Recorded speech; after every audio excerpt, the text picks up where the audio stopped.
তার মানে ওটা খাওয়াইছেন, মানুষরে খাওয়াইছেন, মানুষের বাচ্চারে খাওয়াইছেন, আপনার আমার সন্তানদেরকে খাওয়াইছেন। কথার উত্তর দেন, ইয়েস অর নো। মাছ বিক্রি করছেন, কে খাইছে? মানুষ খাইছে, মানুষের বাচ্চারে খাওয়াইছেন। এগুলা আপনার বাচ্চারে খাওয়ান, এই মাছ খাওয়ান। আপনার বউর আমি ফোন দিব এখন। এই যে মুরগির ফই কেন? একটা ফিডেরই তো দেখলাম না গোডাউনে কোনো জায়গায়। এগুলো ছবি তুলছো? তোর গায়ে তো কোনো ফিট নাই। আপনি কি বলবেন রাতে এটা ওখানে দিয়ে গেছে? বলেন সত্য কথা বলেন না ভাই। আপনি তো ধরা পড়ছেন। মুরগির ফই কেন? আপনি বলতেছেন ফিট খাওয়ান, তাহলে যে মুরগির ফই কেন? আর ওই যে ড্রাম ওখানে নামানো কেন? মুরগির যে গিলাকলি যা, তারপরে ভুড়ি টুড়ি যা আনা হয় যে ড্রামে করে, ওই ড্রাম ওখানে নামানো কেন? তার মানে এখানেও ভুড়ি যায়। শোনেন, আপনি ম্যাজিস্ট্রেটের সামনে দাঁড়ানো, ম্যাজিস্ট্রেটের সামনে যদি আপনি মিথ্যা বলেন, আর আমার যদি প্রমাণ করি, আমি আমার প্রসিকিউটর যদি প্রমাণ করতে পারে, বা আমার প্রসিকিউশন যিনি যারা দিচ্ছে তারা যদি প্রমাণ করতে পারে, তখন কিন্তু আপনার শাস্তি কমার কোনো অপশন থাকবে না। আপনি নিজের মুখে স্বীকার করলে আমরা বিবেচনা করি। আচ্ছা, এবার আপনি লাইনে আসছেন, ভুড়ি খাওয়ানো নিষেধ আইনে জানেন, তাহলে সেইটা কেন করতেছেন? এর আগে আমি বন্ধ করে দিয়ে গেছি না? আমি সেলিম রেজা যখন এখানকার মৎস্য অফিসার ছিল, আমি বলছি ওই পানি সব ফালাবে, বিষাক্ত হয়ে গেছে পানি সব ফেলবে, মাটি চেঞ্জ করবে, তারপর মৎস্য চাষ করার আগে আপনার প্রত্যয়ন নিবে, আপনি অনুমতি দিলে মাছ চাষ হবে। আমি কি ধরে নিব যে মৎস্য অফিসার এই অপরাধের সাথে জড়িত? তাহলে আপনাকে মাছ চাষ শুরু করলেন কিভাবে? আপনাকে কি বলছিল সে বলেন? যেদিন আমি আসছিলাম তারপরে সেদিন কি বলছিল আপনারা সেটা বলেন। আপনি ওই সেই জায়গার ভিতরে মাগুর মাছ ছাড়লে এটি সব ধইরা বিজা মেরালাম এগুলো কথা দিছিল। হ্যাঁ, তারপরে তোমরা এই মাছ উড়া হালাই দিবাই কদিন মানে মাছ উঠানোর সুযোগ দিছিল আপনাকে? আমার সুযোগ দিছে। আচ্ছা, মাছ উঠাইছেন, মাছ উঠাই কি করছেন? সব এটা বিক্রি করে তার মানে ওটা খাওয়াইছেন, মানুষরে খাওয়াইছেন, মানুষের বাচ্চারে খাওয়াইছেন, আপনার আমার সন্তানদেরকে খাওয়াইছেন। কথার উত্তর দেন, ইয়েস অর নো। মাছ বিক্রি করছেন, কে খাইছে? মানুষ খাইছে, মানুষের বাচ্চারে খাওয়াইছেন। এগুলা আপনার বাচ্চারে খাওয়ান, এই মাছ খাওয়ান। আপনার বউর আমি ফোন দিব এখন, বলছিলাম পানি চেঞ্জ করে কেমিক্যাল দিয়ে চুন দিয়ে পানি পরিষ্কার মাছ করতে। উঠালে একবারে সাদা হয়ে যায়। আচ্ছা, তারপরে মাছ ছাড়ার আগে মৎস্য অফিসারের কাছে দেখা করেন নাই? এই মাগুর মাছের বাচ্চা পান কই, চানা এই পোনা পান কই কে দেয়? যশোরে স্যারের সাথে কথা বলতে হবে, আমি দিয়েছি, আমি দিয়ে তুলবো।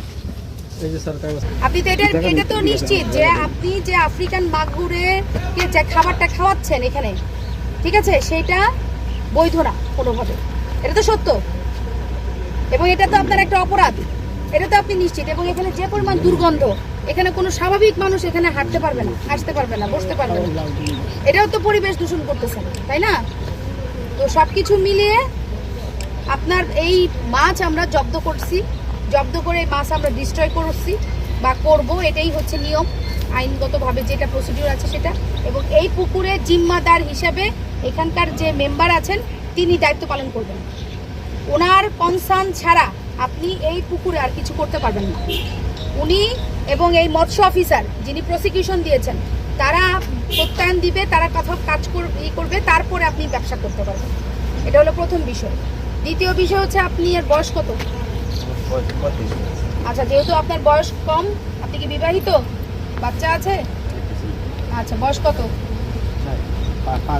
আচ্ছা, যাই হোক, আপনাকে আমরা এইবারের জন্য সুযোগ দিচ্ছি, যেহেতু আপনি এতক্ষণ পর্যন্ত আমাদের সাথে যথেষ্ট ধৈর্যের সাথে আপনার অবস্থানটা আপনি ধরে রাখতে পারছেন, এই কারণে আপনার জরিমানা হচ্ছে ভোক্তা অধিকার সংরক্ষণ আইন 2009 এবং মৎস্য পণ্য পরিদর্শন মান ও নিয়ন্ত্রণ আইন 2020-এর 31 ও ভোক্তা অধিকারের হলো 52।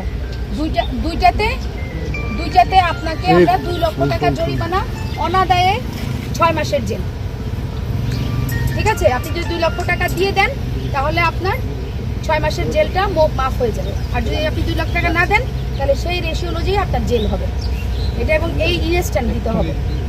আমি এখানে নতুন আছি, তো আপনি আপনি বলেন, আমি না বলতে আরেকজন বলবো এটা জিনিসটা। এখন দেখা গেছে যে এখানে ব্যস্ত করতেছে, সামনে আরেকজনে করতেছে, সামনে আরেকজনে করতেছে, একজনের ছত্রছায়িত করতেছে, যে কই সাপোর্ট করুক, একজনই এতটুকু করতে স্যার। এটা তো আমি তো আছি এখানে 1 মাস হয়েছি, এখানে তো আমাদের কোনো প্রশ্ন নেই, আমরা জব করি এখানকার। আপনার মালিক এই যে আপনাকে 3 ঘন্টা ধরে আমি ধরে রাখছি, আপনার মালিক আপনার খোঁজ নেওয়ার আসবে না? আইসিল তো এখানে তাহলে ম্যাজিস্ট্রেটের সামনে আসলো না কেন? কেন আমি তো ওই আমার ভিতরে আমি তো ভিতরে আটকে রাখছিল, তো আমি তো কথা বলতে পারি না তার সাথে। ভিতরে আটকায় রাখছিল, আপনার তো ফোন তো সিজ করা হয়নি, আপনি ফোনে কথা বলতেন। ফোনে তো কথা তারে বলছি। বলেন যে ম্যাজিস্ট্রেট ম্যাডাম ওইখানে আছে, ওইখানে একটু যান আপনি, আমার সামনে তো আসে নাই। না না স্যার, আমি তো মনে করছি যে আপনারা ওখানে যাবেন, সেই জন্য বলছি যে এখানে দাঁড়ান। কই আপনার লোক কোথায়? আমার মোবাইলে ব্যালেন্স শেষ হয়ে গেছে। 2 নাম্বার চাষ করতেছ তুমি পাগল নাকি? 5 লাখ টাকা আমাদের এই আমি আপনার কথা কইেন না এনে করবে এদিকে আসেন। সানগ্লাস গাই দিয়েছেন না, আমি আপনি চিনি ভালো কইরা, ঠিক আছে? আইসা লাভ নাই, আপনার আমি ঠিকই চিনি আপনার আমি। জান কি করবা, বের হইয়া কি করবা বলো। মোবাইল কোর্টে আজকে আমরা আসলে দুইজন আসামিকে আমরা পেয়েছি। একজন আসামি যিনি বহন করে নিয়ে যাচ্ছিলেন, যেটা হচ্ছে খাদ্য নয়, অপখাদ্য বা অপদ্রব্য খাদ্য, সেটার জন্য তাকে একটা শাস্তি দেওয়া হয়েছে।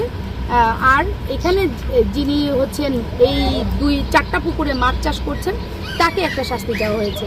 একজনকে দেওয়া হয়েছে 2 বছরের বিনাশ্রম কারাদণ্ড ও 5 লক্ষ টাকা জরিমানা, অনাদায়ে 3 মাসের জেল।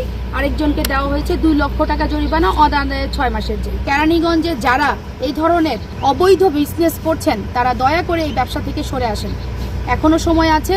আপনাদের সকলের সচেতনতা